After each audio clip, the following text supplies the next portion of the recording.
Mr. Baby again, Chatali, Mamputu Mgozi. Ayo masakana ni chama. True, why you gotta uniteta tino 44. Kumufobe ne kumbari kune 44. Kusoti kuchichungwiza, CSO. Tunaze ayine tungu.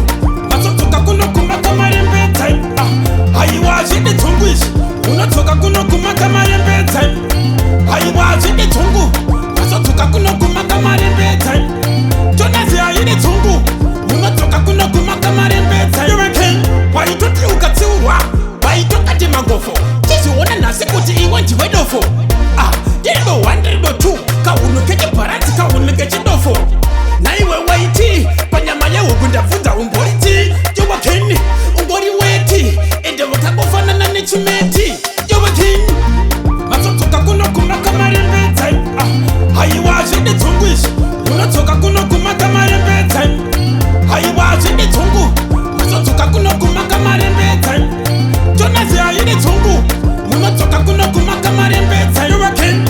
Aba unova kukokwe, uchisayiza kokwe. Kurundoro, dati mukande inokwe. Regaya tukwe, enga bukwe. Nyangwe riri buru dati regaya tuwe. Dirivani wakuru, ende tineo turu. Tomukubura nongonya akatobuda furu. Yes, it's true, ende uchati brrr. Ukatoka kukokwe, uchapa buda ndrrr. Jonazi ayine tungu. Masotoka kuno kumaka marembe time. Ayiwa jende tungwish. Unotoka kuno kumaka marembe time. Ayiwa jende tungu. Masotoka kuno kumaka marembe time. Jonazi ayine tungu.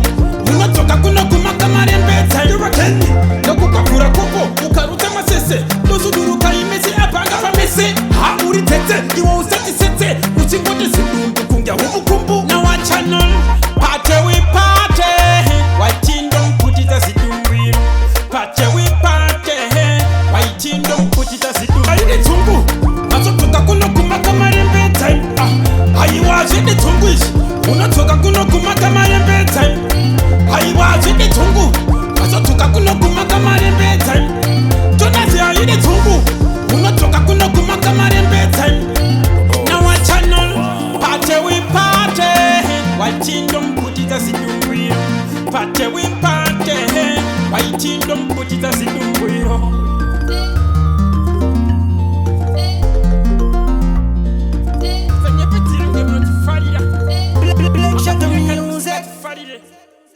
Musaganira Bongo Holi.